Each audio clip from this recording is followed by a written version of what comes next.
we're here for you, and I'm thanking everybody. If you're on with us live, that you got to notice that we did switch our times a little bit from Thursday evening to now. So we want to ask that if you are with us, that you go ahead and seek somebody out, share this link with them, so that they will get this message, because we have a very special guest today, and that's David Moffett. He's a Marine, protector, a provider, a husband. He's the kind of man who never missed a step until a routine appointment changed everything. So today, he isn't just a survivor, he is an advocate on a mission, not just to rise awareness, but also to break the silence. And we'll hear more about David's inspiring story on this edition of the If You Are My Brothers podcast. Stay with us. So we have a confirmation with a second opinion that he definitely has prostate cancer.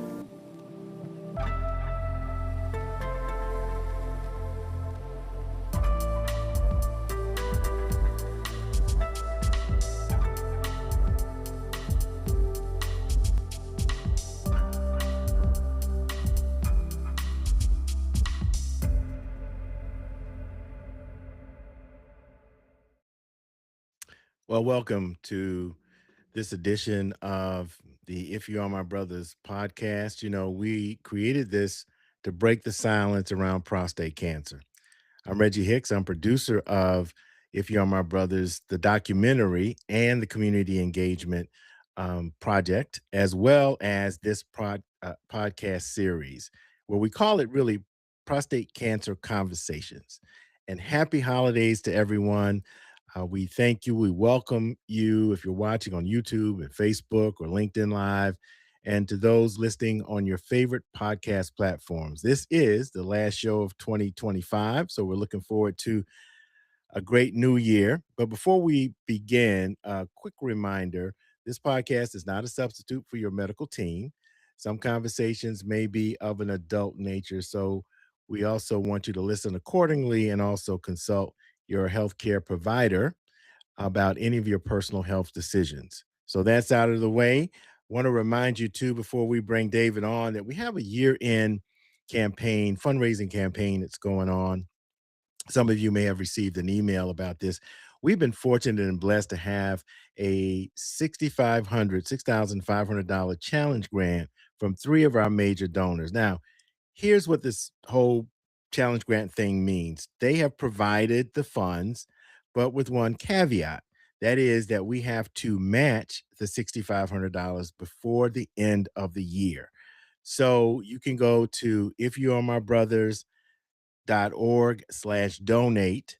That's ifyouaremybrothers.org, and you can do /donate to go to our fundraising page. We've got until the 31st to match the grant. We're about 60% there. So we're getting closer and closer every day. And want to thank you, uh, those in advance, for making the contribution, for supporting this effort. It kind of started off just by trying to do what I can do and in this effort. And we've just been so blessed to continue. And we thank you in advance for your support. We also want to thank you in advance for joining this conversation. And this is a conversation, so you can ask your questions in the chat. You can let us know what's on your mind. And if you've got a question for myself or I guess David, we want to hear from you. And also to share this particular podcast with others. Again, to learn more about the podcast, you can go to our website. You just saw it up there, if you are my brothers.com, and you'll hear all about and learn all about not just the podcast, but the documentary, the community engagement efforts. We're out in the community talking to men and families about changing health awareness into health action. So, that being said, I want to introduce you to our guest today, and that is David Moffett. He's a prostate cancer survivor and veteran who understands what it means to protect others.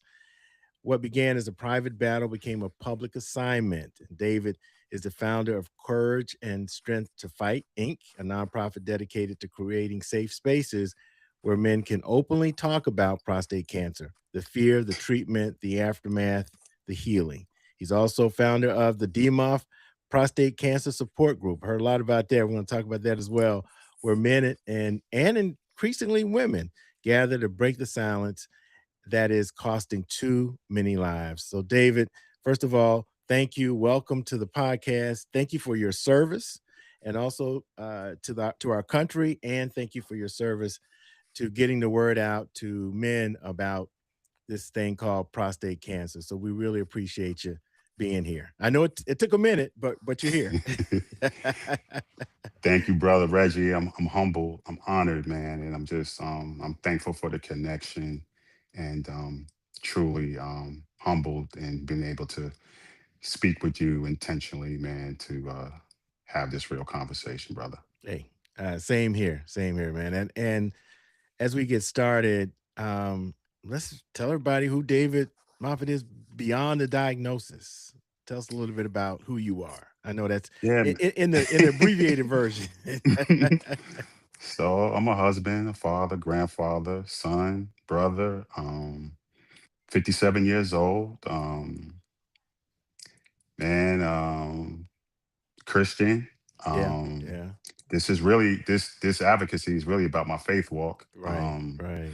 Just to be real transparent, and as you already said, a Marine, and just a brother out here trying to help save lives, man, Hmm. and just be a blessing, and hopefully others see Christ in me. In this service that God has me doing. So that's me in a nutshell, brother. Wonderful, wonderful. I tell you, I'm glad you're out here doing what you're doing, and so you're involved in this now. But tell me about your prostate cancer.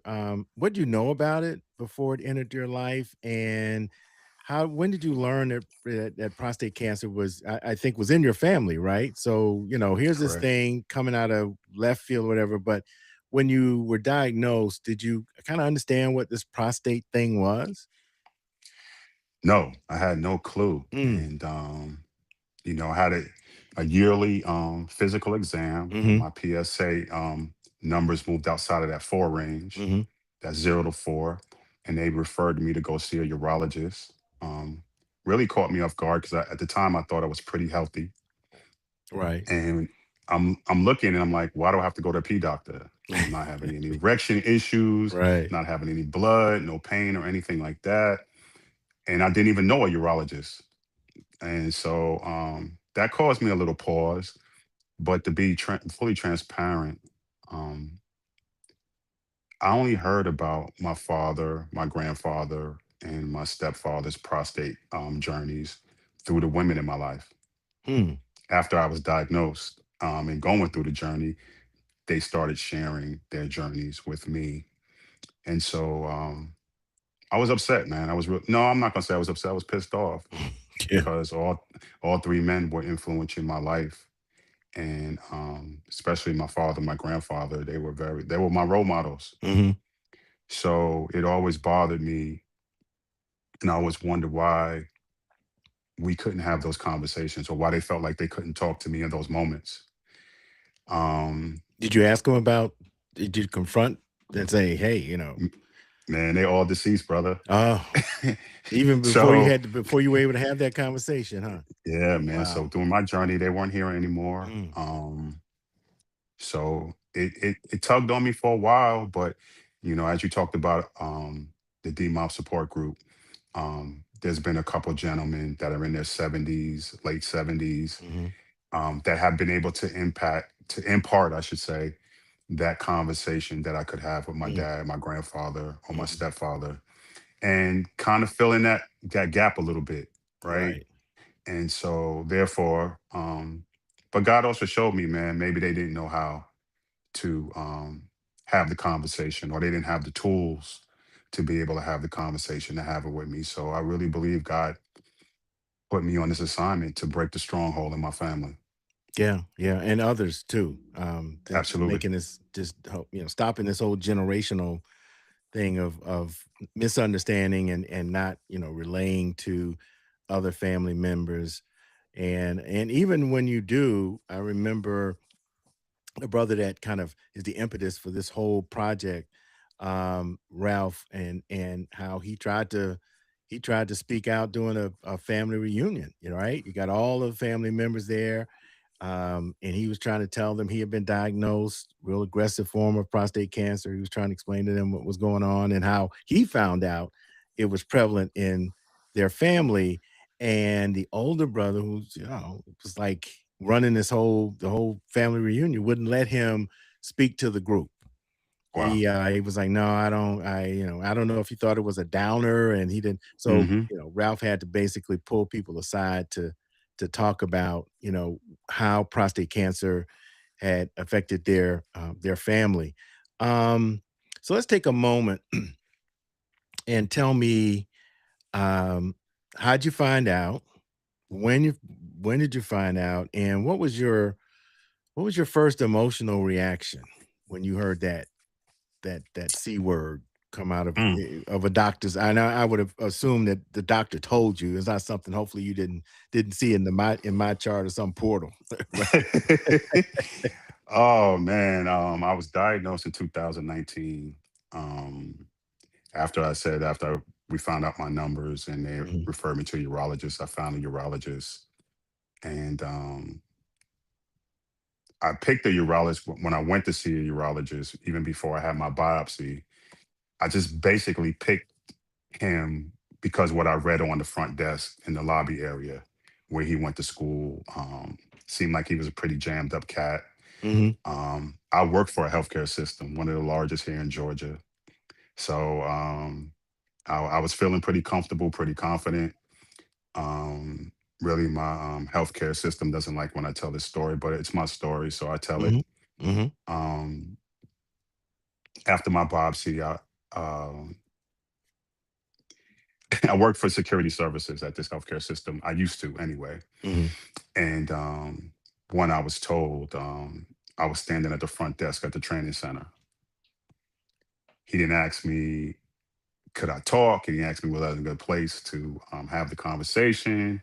Mm. Um, did I have any support with me? He just said basically, Mr. Moffett, you have cancer. I was standing in a lobby full of people. Oh, are you serious? Bruh, Whoa. my knees buckled, and my coworker looked at me and said, "Bro, hey man, are you good?" And I think he caught my arm, and the only thing I could think of is how am I going to tell my wife? Do I call her, or do I wait till I get home?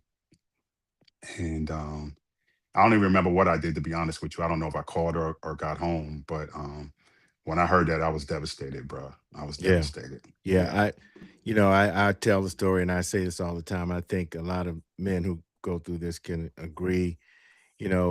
When the doctor, after he said it, it was like what the parents and the school teacher on Peanuts. All I heard was "womp womp Wah, wah, womp." wah, wah. I just, I, now my wife heard all the stuff he was saying, but I didn't hear any. It took me a while to just sort of come back. It was really surreal and considering my situation where I was actually doing a documentary about somebody else and just kind of going along with the process, even though my PSA wasn't that high, it had been going up, exponentially over Hmm. time, over a short period of time. And I'm thinking, I'm healthy, is no way. And so I really was not prepared. But I thought it would make, a good TV. I was like, this would be great for the documentary if the producer goes through this, process.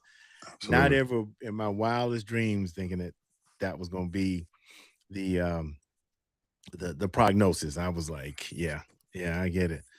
Did you so after that you went home, you made I would imagine the decision because I talked to some guys and one of the things after they find out is who do I tell? When do I tell? And like I may tell my significant other, but I may hold off telling the children. Some men are like, well, I know that maybe I have prostate cancer. I got to get a biopsy and stuff, but I'm not going to say anything until I get the results, which I can Hmm. understand that. So when you went to talk to her, I mean, what was that? What was that like? Do you remember? I was busted, man. Yeah. I don't think there were many words that were coming out of my mouth. She was just very supportive Hmm. when I got home, and it was crazy. We were like, let's just get out the house. And we actually drove to the Walmart and we picked up a couple things. I believe we were looking for dinner, and it's crazy, man, because we ran into a couple, some friend of ours. I used to coach youth football and Mhm, basketball, and ran into a couple that they both work for this healthcare system as well. But I also coached their son back in the day with my son, and they walked up, and his wife is a nurse practitioner. mhm. At the time, she was a nurse. So, we said, "Hey, how you doing?" We, greetings and stuff like that. And I think I was in a daze, and I believe my wife said, "Dave just got the diagnosis. He has cancer." And they both looked at us like, "What?" You're right, And yeah. and and and This was and this was the same the day, same right? day, yeah. And her husband was like, "No, not Coach Dave, not Coach Dave." No, no, not Coach Dave. But she was like very, she was serious. She was like, look, I'm here. If you have any questions, you understand. I have patience I deal with. Don't miss any of your appointments. If you don't understand anything, you can have me as a resource. You have my number. So that was reassuring, um, and a blessing. And I'll tell you the caveat after that, man. Um, Probably within 2 months Mhm, from that conversation, mhm. he was diagnosed with prostate cancer. So Wow, just know in that yeah. conversation, he also had prostate cancer. And I think the Didn't other even know part it. yeah, and the other part is you were being an advocate in your wife Yeah, before you even got and knew it. into yeah, I mean, your Yeah, first day, yeah, man. you were making letting somebody know, and I would imagine that that announcement in that Walmart probably made his wife in particular say, "Oh, you need to make sure you be watch because you hear something like that." And I talk to especially women all the time to say, "Well, I'm gonna make sure my husband or whomever gets to, know their numbers and that kind of thing, even if they Hmm. don't." And that may be, him doing that. You're saying that, and 2 or 3 months later, finding out that he had it, he might have been like paying attention. Yeah, So you were an advocate even then. So, when you heard about it, when you talked to your wife, um, and they told you had prostate cancer, you had already gone through the biopsy procedure and all of that, yes, right? So you pretty yes, much knew what it could mean if you get it, or if you have it. correct. And so how did the treatment process go with you? How did you decide? What did you decide? What was that like? It was a little struggle because my ex-wife had passed the cancer a couple of years before, and I knew I had to tell our children. Mhm. How were your And kids? ooh, they're young adults. So Okay. At the time? at the time they were young Yeah. adults. Okay. But I'm like, how do I tell them? Because they just lost their mom with cancer, and Mm. now tell them that their dad's got the C word, right? Mhm. How are they gonna take it? It didn't take me long. Called a Sunday dinner and had them come to the house, and we talked about it, because at the end of the day I felt like this is real life, right? They're gonna have to deal with it Mhm. in their own ways, right? Mhm. And also like we talked about, I had to be able to be open when my grandfather, my dad, and my stepfather weren't open. Right. And God was really just teaching me I think he was teaching me the vulnerability piece. And so in that being diagnosed, I think, like all men, I think we hear the C word, and then Mhm. the next thing we thinking about is the D word. Mhm. Yeah.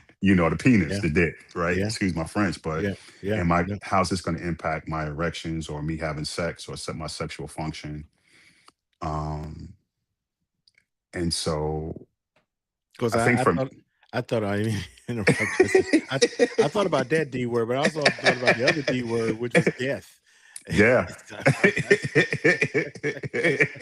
I was like, okay. I think I got to the death part before I got to the other part. So anyway, so I'm sorry. Go No, that was good, man. ahead. And um, and for me, it took a minute, man, because I know I know I was against radiation 5 days a week. So that for Mhm. me, that wasn't even an option on the table. Mhm. And even with my first urologist, he triggered my PTSD in the office. He was very condescending, Mm. belittling, and just, he wasn't able to relate to me. Right. And so I almost walked up out of that office, and he begged me to stay and, see one of his partners. Mhm. And I ended up seeing one of his partners, which he became like a godsend. He's like a real friend. Mhm. And the first thing he told me was like, "Look, I'm gonna treat you like my family member," and Mm. that meant everything to me. He met me where I was at. Also, he said, "Look, if your wife, your mother, your sister, your kids, anybody, your grandkids want to come to your appointments, they're welcome."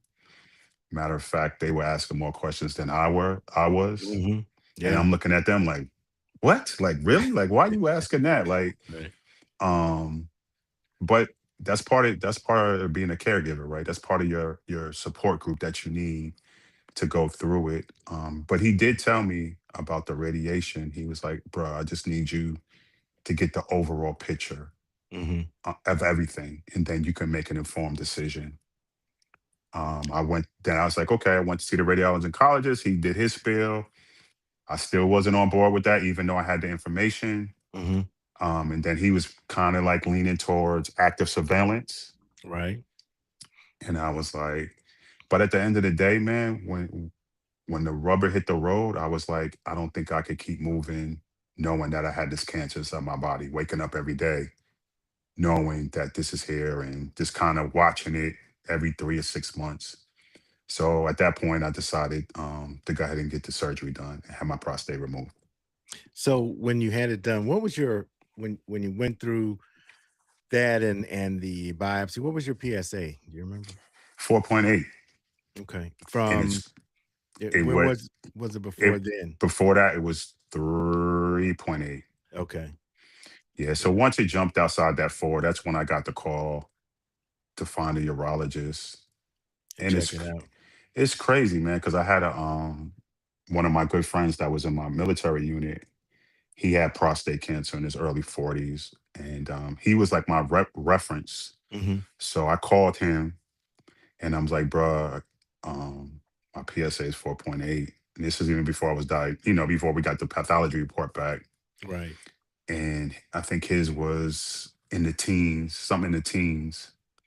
So when I told him, I was like, yo, man, mine's 4.8, man. I was scared. And he's like, bro, calm down. It's right outside the four. You good. Don't Yeah. worry about it.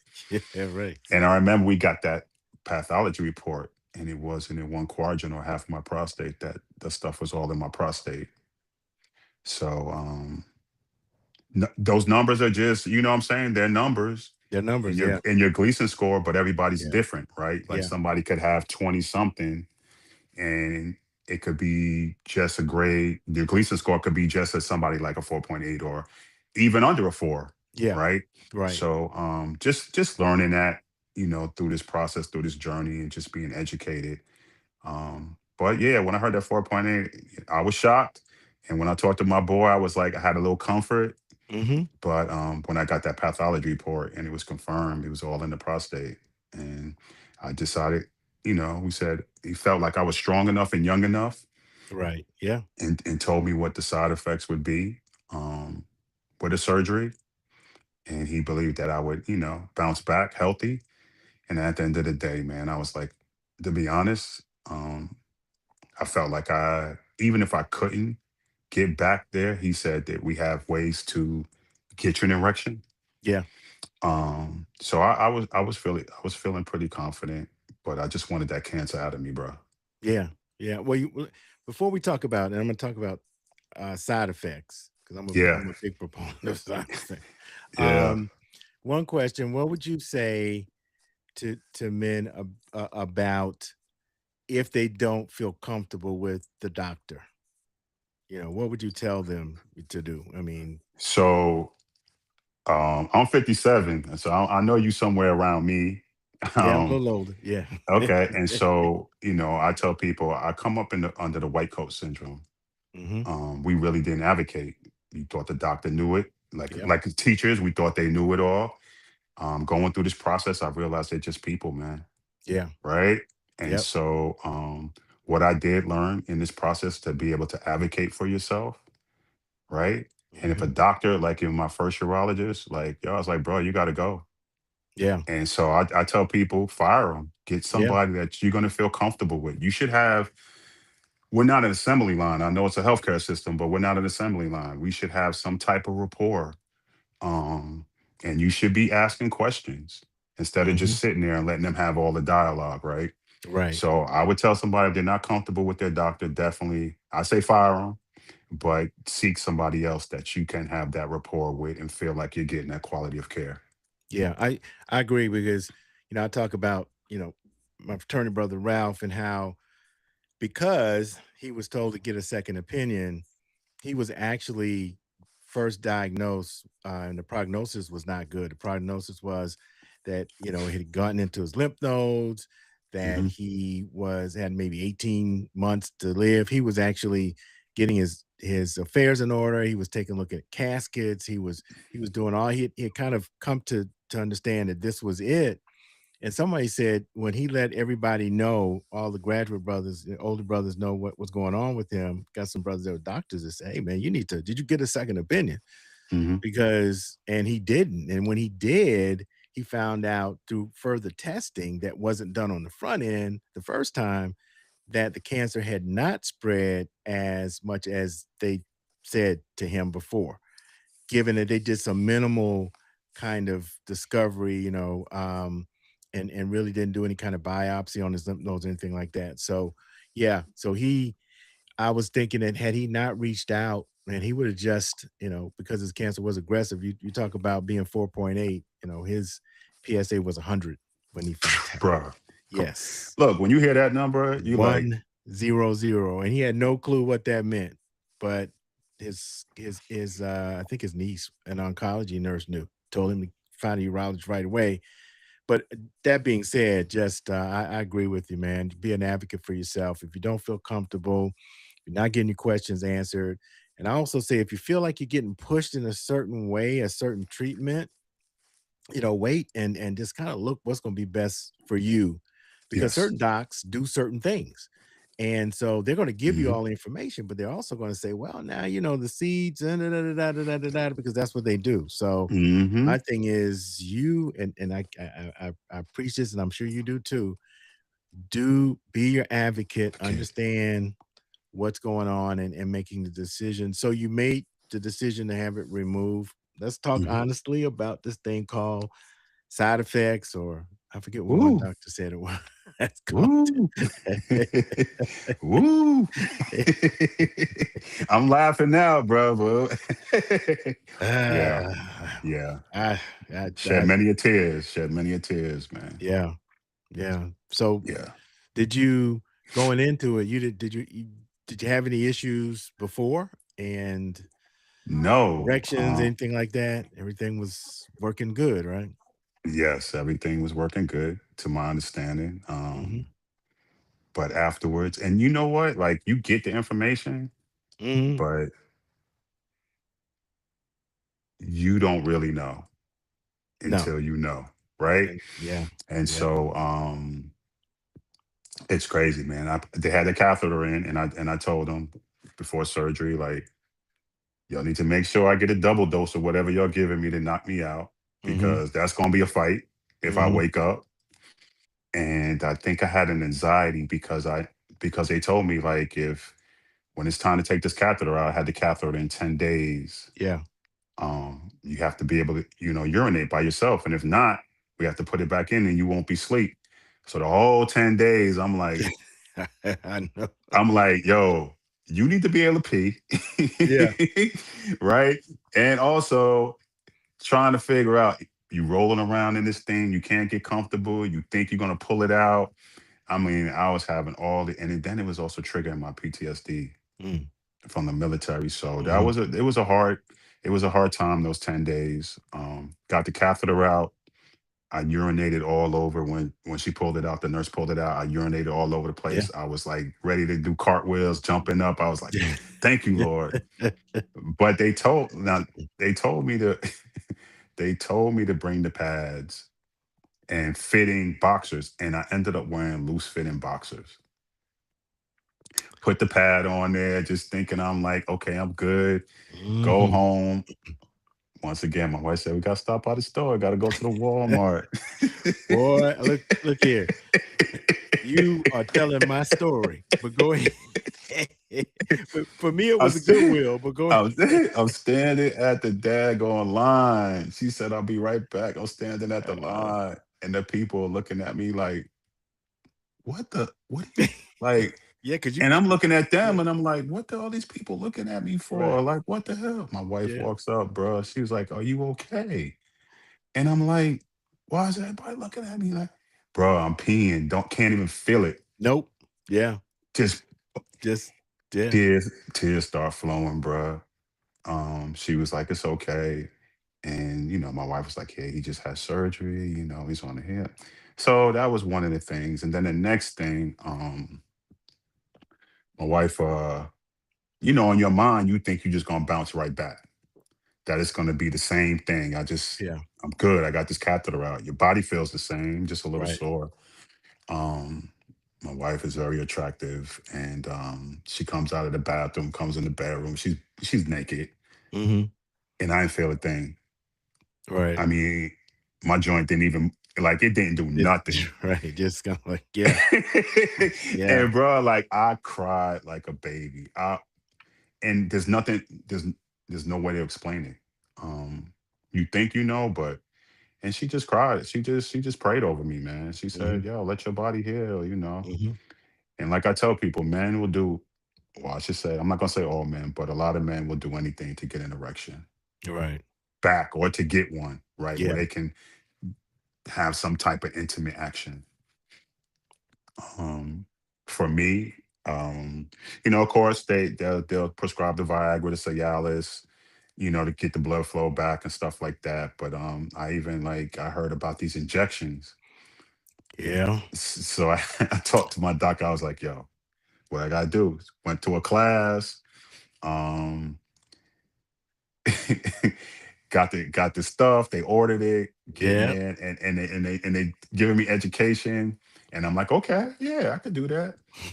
Until you gotta Finally do it. go back, and I go in for my for my follow up appointment. And they say, now you got to stick the needle in your pee. I say, stick it where? Where right. I'm like, hell no. Yeah.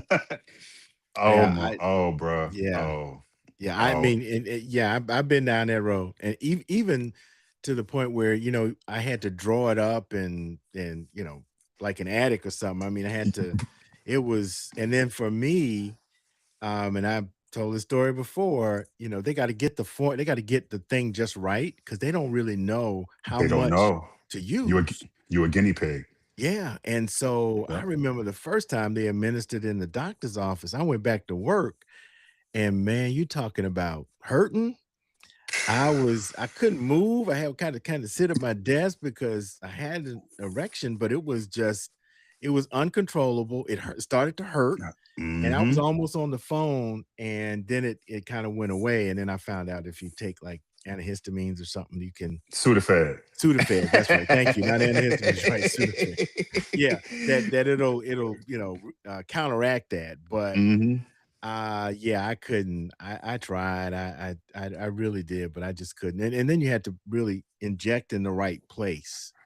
You couldn't miss Yeah, where yeah. because it. They tell you don't hit no veins. Yeah, And we yeah, all know we got a bunch of veins in our yeah, penis, right? yeah, yeah, So eventually you're gonna do something. And it's crazy, Reg, because I went back to my support group and I was like, yo, y'all cats need to do this right here. This is like an erection on steroids, yes, it right? is. Yeah, it works. And everybody was asking me for the information. They was like, bruh, that was short lived, like Yeah, 2.5 months. yep, Like you just said, the erections was so painful. yeah, Um, like you said, I was popping Sudafeds. I had ice packs to yeah, try to get it to go down. It was so yeah, painful. Couldn't put no clothes on. yeah, Go back to the support group and tell them, nah, y'all don't need to be No, doing you that. just And don't they go looking down. at me like I'm on crack. Don't go down that road, bro. I'm telling you. It's interesting because I had the same and the same thing. It's just Yeah, it man. just wasn't, as they say, it wasn't tenable for me to be able to do that. Yeah, So yeah, how are things now? And how did you go from that particular time to where you are now? What is this? 5 years, 6 years? Yeah, yeah. 6 years later. 6 years. Yeah. So, I thank God, man. My wife did tell me. She said, "Let your body heal." You know, she was very supportive. Always, we're in this together. And Mhm. sometimes the enemy will get in your head and be like, it gets you thinking different things, right? Yeah, yeah, It just as as because we're human too, yeah. so but I can get an erection probably 85-90% now on my own, popping a couple Cialis, one in the Mhm. morning, one in the evening. um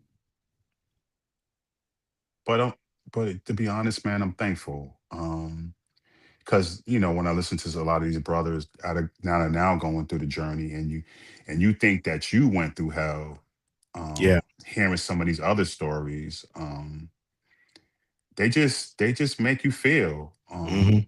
How blessed and you are. yes. Yeah. But I also, this is one of my main things I also try to get across to men, is that I don't believe that statement out there, or that term, "this is your manhood," is legit. And I want to say that because um that's not real. That's a sickness, right? Because Mhm. your value's not in your erection, Right. right? If you ask your wife, I mean, it's an important part of your life, and the intimacy part. But I think, um if you ask your children, you ask your homeboys, what's the five top reasons why they love you, erection's not going to be in the equation. Yeah. So I That's like to right. let men know that your value as a man, as a father, as a brother, as a son, as a co-worker, your homeboy, is not in your erection, right? You have other attributes, you have other qualities that you present, right? That's valid, Mhm. Mhm. opposed to, your dick Mhm. getting hard, right? Mhm. And so, I just want men to know that, man, that we're kings, man. We're special, and that we have value, and it's not just what's, between our legs, right? Right. Yeah. So, yeah, man. So when I hear that term manhood, it kind of upsets me a little bit. But I'm like, yo, I try to stare away from it because it's not true. If you Yeah. feed into it, it'll be true, and it'll take you Right. down that rabbit hole. Right. But I think we can speak life, encouragement into each other, and I think by having these conversations, I call them real conversations, Mhm. can help us navigate differently, Yeah. spiritually, mentally, and physically. Yeah, because we have a hard time talking about it on some people that, I mean, I'm pretty transparent, to be honest with you, about my whole, journey. Hmm. Because somebody was transparent with me, which really helped me kind of get through it. So I try to be as transparent, but I do know I know some folk personally that just won't ever bring it up. I mean, they brought it up on the front end. I've got this, I'm going through this, and then when it's done, I don't hear, and I don't bring it up because they've been through it. I figure if they want to talk, they know what I'm doing. They probably even watch some of the podcasts or whatever. Um, but I try not to push it on them. But let me ask you this: so you go through all of this. When does this become bigger than you? When does this become an assignment? Uh, I think I think it was twofold for me. I think I was angry with the men in my life, when I found out. Hmm. But really, to be honest with you, God was like, "Are you ready to give me 100%, man?" And when I thought I was having like a nervous breakdown, and I was like, "Yeah," and he said, "Okay." And then he spoke to me, man. He's like, "You're gonna start a support group." This was during COVID, Hmm. the heart of COVID, and I'm like, "Do a what?" I'm like, So what's that, right? I'm like, I was just trying to coast out, retire, working on my VA benefits. To be honest, and just chilling, loving on my grandkids, watching my children become and figure Mhm. things out, Yeah. just in a good place. And he's like, I got something different for you to do. And I had no idea. I had no idea this is what he wanted me to do. And it started with the support groups, and then it started with getting the nonprofit. And I didn't even want to do that because I'm like, no, God just told me to share my story, get some men in a room, Right, and right. people were saying, oh, you need to do this. And then next thing, I was speaking all over the country, and um, just being very transparent in my story. Um, and no matter like these platforms that we do here, I do, or speaking engagements or Mhm.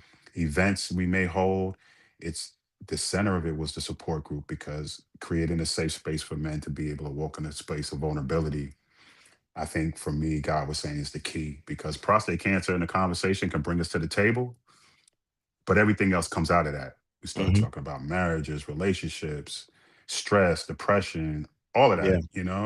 yeah.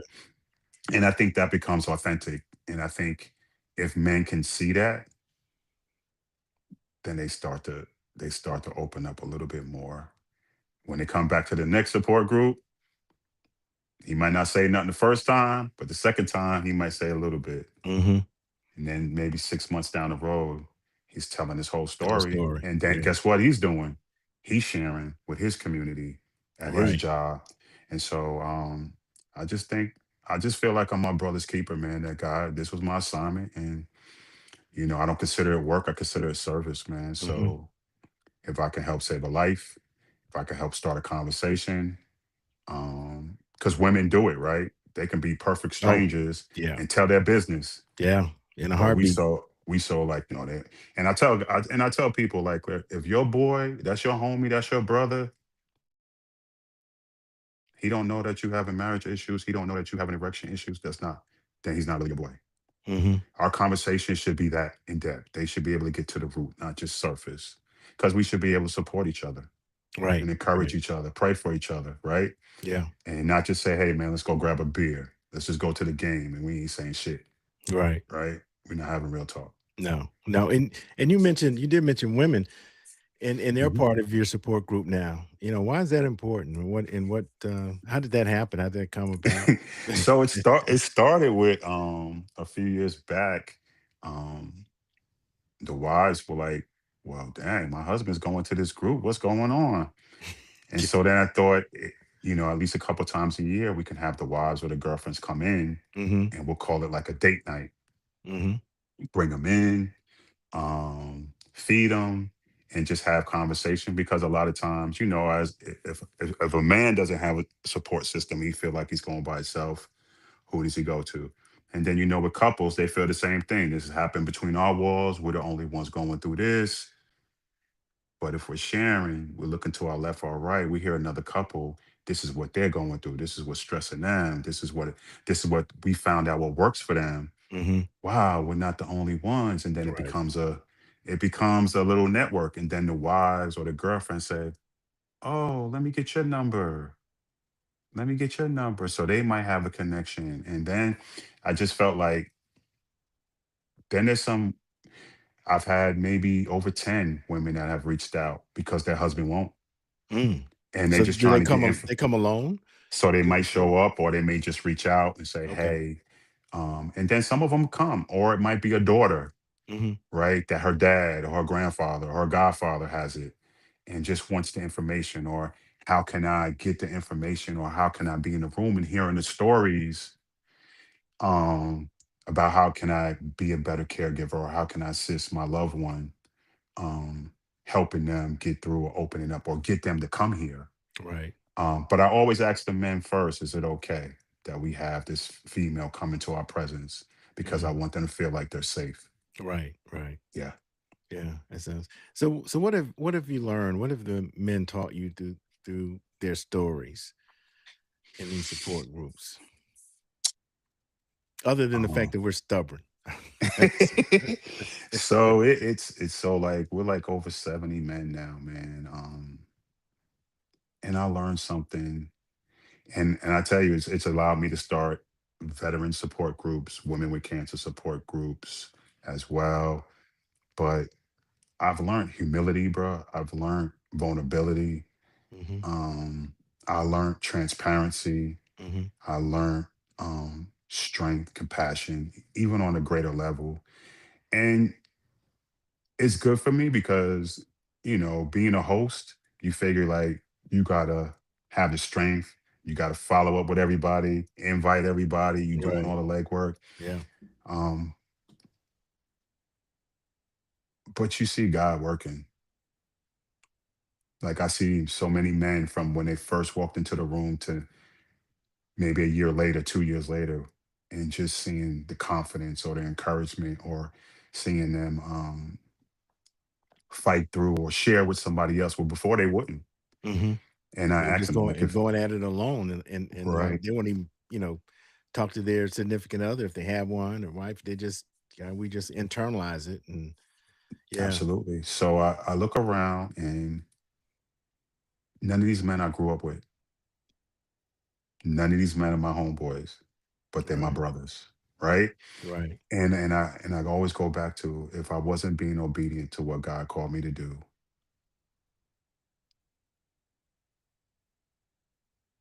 So I just give him the glory. I just trust him. Um, and sit back. And people like always like, you're always checking on us, you're always following up with us, you're always texting us or encouraging us. And I'm like, bro, this is a ministry, bro. It's not Mhm. me, it's him. Yeah. He's just using me.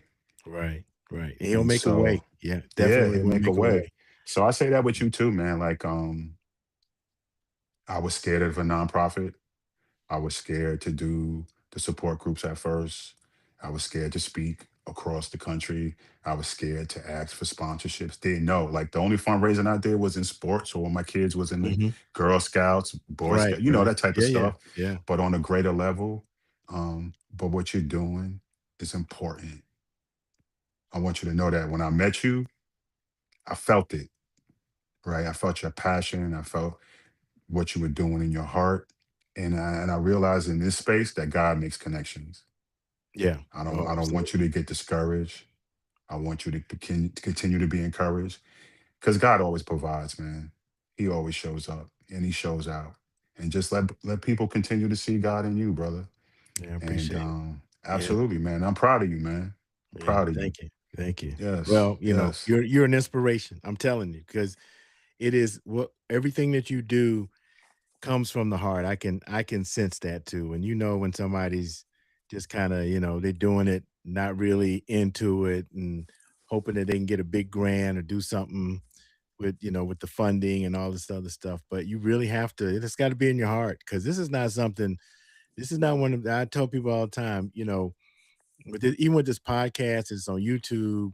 And sometimes I look at the numbers, I'm like, oh my goodness. And my wife's like, you know what? If it's two people, those two people needed to hear this message. And this is not something that you're trying to do with clickbait and all of that. That's not where, this is not what this is. So, you want to, you're not showing a lion, trying to eat a boa constrictor. It's just, this is not what this is. So I had to kind of, like, yeah, you're right. Because to be honest with you, it is one by one. If it wasn't for Ralph, I wouldn't be doing this. I wouldn't be here. I probably would have just, even after I don't even know if I would have been David diagnosed, or if I would have taken it serious, right? Even if my Right. PS, but now I will say I had a fantastic primary care physician. My medical team, I had a brother that was my doctor for 30, 40 years almost. So, he knew all about me, and I trusted him to, he's like, yeah, this is not something we're gonna wait on. We need to Right. go ahead and check. This is a urologist you need to go to, and this is what you need to do. But that being said, because I was fortunate, two questions as we kind of wrap up. So what would you say to somebody, your brother's listening to this right now? I ain't know about those PSA tests. I'm not gonna do it. And what would you say what is the one decision you hope men make from listening to this right now?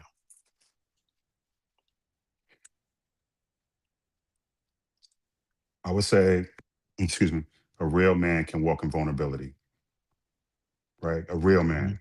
mhm, Like I was that man, like we talked about in the beginning, Marine, combat veteran, law enforcement background, and all of that, right? mhm. That will kill you. That will put you 6 feet under. That pride, that I'm not letting nobody stick the finger in my butt getting a digital exam. That will kill you. And I would say also that we just have to encourage each other, right? And if you're scared to go, I'll go with you. I'll support you. I'll go with you. I'll support you, encourage you. You don't have to suffer. You don't have to suffer in silence. And that's what I want men to know. We don't have to suffer in silence. Yeah, and that leads me to your support group, and how can how can we connect? How can men, women connect with you to learn more and be a part? So I'm very transparent, man. Like our website is www.courageandstrengthtoffight.com.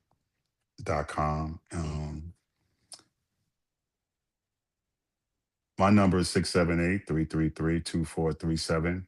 And I say that because um, I don't take this lightly. This is personal. mhm.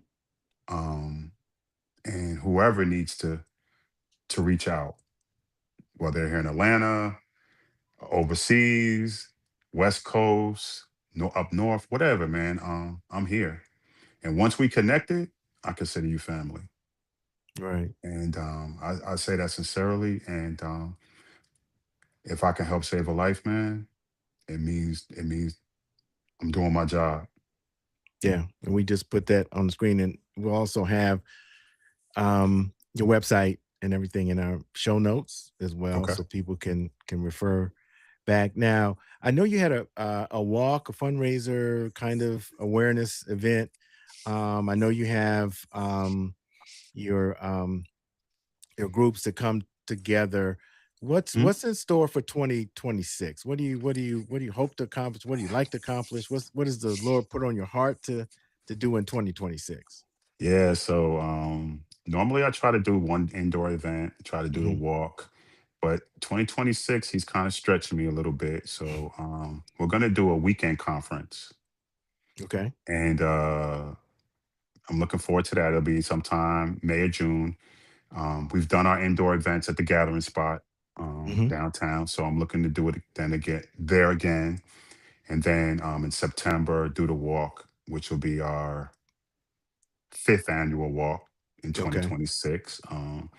We have a good time. Continue to do the support groups, man. That's the meat and the potatoes, and then whatever else God got me to do, man. Wherever else He calls me to go. I'm just looking forward to doing this service, man. My community, my family, and helping brothers navigate this journey. Well, we appreciate you, man, and we'll have please share as you have been doing with the support groups. I'm gonna have to get out to. I'd love Abs- to join Absolutely, join man. the circle and Absolutely. and tell my Absolutely. story. Absolutely. So I'm looking forward to doing that and getting the word out. So anything I can do, just let me know. I'm here for you. And Likewise, brother. That goes you both know, ways. you You know, know that. Just yeah, know I that. appreciate you, man. And we hooked up at a community event. So, that's those kinds of things. I get to meet other people doing other things. And I think, this community is so important in getting Yes. the word out. So we Yes, brother. appreciate you. Happy holidays. Appreciate you too, man. Much love and respect Merry back to you. Christmas and Merry Happy New Christmas. Happy Year. New And Year. yeah, Yes. we're gonna have you on again. And we had talked about even doing a Facebook group or some things. I mean, let's connect. So we're gonna have that Definitely. conversation in Okay. 2026. I wanted to say before we get off, man, Sure. I wanted to say thank you. I appreciate you because the first time we were supposed to connect, we lost our grandbaby. Yeah. And Yeah. just what you poured into me, brother, it meant the world. So I ain't forgot. Yeah. Thank you, man. I'm, Thank you. in prayer Thank you. every Thank you. day, Thank you. and I'm sure that's the sentiment of everybody that's watching. So, we're here for you, man. We're here for you. Thank you. Thank All you. right. All right, David. We'll be in touch. Appreciate you, man. All right, man. All right. So I want to thank David for his honesty, his courage, his commitment to breaking the silence. Um, just a great, great brother that's doing some wonderful things in a difficult environment, which is men and our stubbornness and trying to get through, to break through that facade, that veneer that we all have, and really get to the core so that we can so men can be helped. And conversations, that's the way to do it. And when you have this situation, this prostate cancer journey. So happy holidays to David and to everybody. We encourage you to learn more about David and courage and fight courage. I'm sorry, courage and strength to fight. The links will be in our show notes, as we said before. We'll also keep you updated with all of the activities that his organization will be doing in 2026, and hopefully we'll be a part of that as well. I want to thank you and everyone who joined us live. This is definitely a journey that we're all taking together. And if this episode resonated with you, please don't keep it to yourself. Don't keep it to yourself. Share it with a brother. Like, subscribe, and help this message travel. If You Are My Brothers is a 501c3 nonprofit project of Straight Street Media. And Straight Street Media is dedicated to turning, as well as this particular project, If You Are My Brothers, is turning prostate cancer awareness into health action. And there are ways that you can support our efforts. And those ways, if I can get Danny to put that on the screen, there also will be in our show notes as well. And we have a new one that we didn't get a chance to get on screen, but we will next time. The text to give. So there are 3 or 4 different ways for you to give. You can go to our website.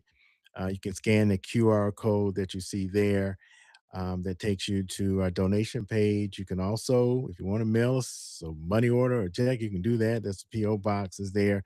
And next time around, we will have the text to give as well that you can do on your phone. So we appreciate all of the individuals, everybody that's made a contribution, that supported us in this effort. And it's so important because we do have that challenge grant that's in place for our year end campaign, which ends at December 31st. We're trying to match $6,500 that 3 of our donors have come together to say, hey, here's some funding, but we want to get encourage everybody else to match it in order for us to get it. So the word's out there, the challenge is out there. So we appreciate you in advance for making your contribution before the end of the year. And remember that when you do make a contribution, you get this. It's my sales pitch now. All right, get your mug here. Here you see it.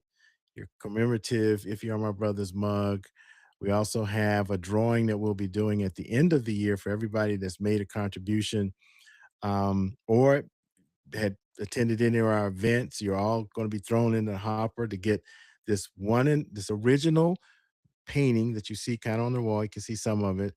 Um, Cecil Bernard, who is a world-renowned artist who lives here in Atlanta, has taken our logo and he's done his sort of rendition of the logo in painting, original. You'll have that is signed, um, and hopefully we can maybe get it framed for you. I don't know. We're going to try to do that, but that drawing will happen at the end of the month. So you want to stay tuned for that, and we appreciate always the help that we get from Cecil, and also want to mention Atlanta Brand Central for donating the mugs. They have donated the mugs. Daryl Armstrong and his people. We appreciate that.